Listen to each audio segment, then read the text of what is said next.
Magandang araw po, Swertifuls. Nandito po kami ngayon sa dagat kasama po ang buong pamilya. Matagal na po itong video na to, way back pandemic pa po. At nabuti ko na lang po nagawan po ito na video kasi matagal na din po itong nakastock po sa gallery ko. Hello Tadala, siya po ang aming second baby at ngayon po ay 2 years old na po siya.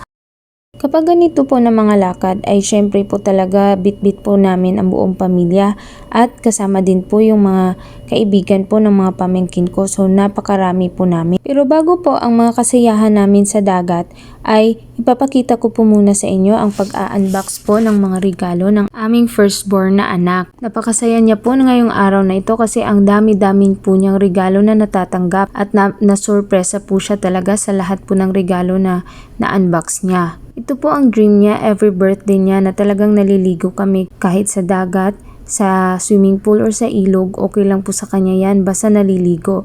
Yan po talaga yung gusto niya tuwing birthday niya. Kadalasan po talaga sa mga vlog ko ay tungkol po sa pagbababuyan namin pero ngayon ay napagdesisyonan ko po na mag-create po ng video sa mga special events po ng buhay namin as family. Ganito po talaga kami basta birthday po ng mga anak namin na kahit hindi naman masyadong angat sa buhay pero kapag birthday po nila ay talagang binabudgetan po namin at binibigyan po talaga namin ng oras para mapasaya namin yung mga anak namin.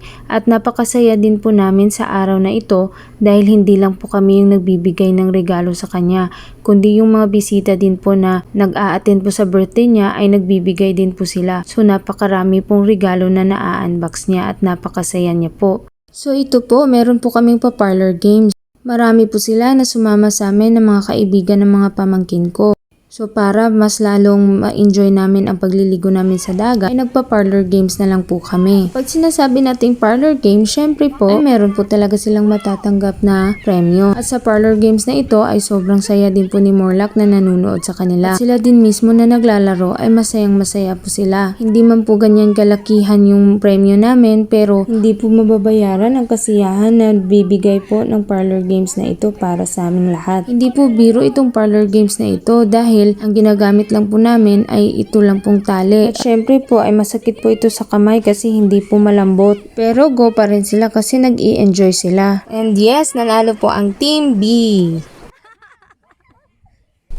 At ngayon naman po, ang second game namin ay ganito po. Ewan ko po ba kung anong pangalan po ng game na ito. Ang kuya ko po yung naka-imbento po ng game na ito. Pero game na game pa rin po sila kahit piso-piso lang po yung makukuha dyan. Katuwaan lang po kasi ito.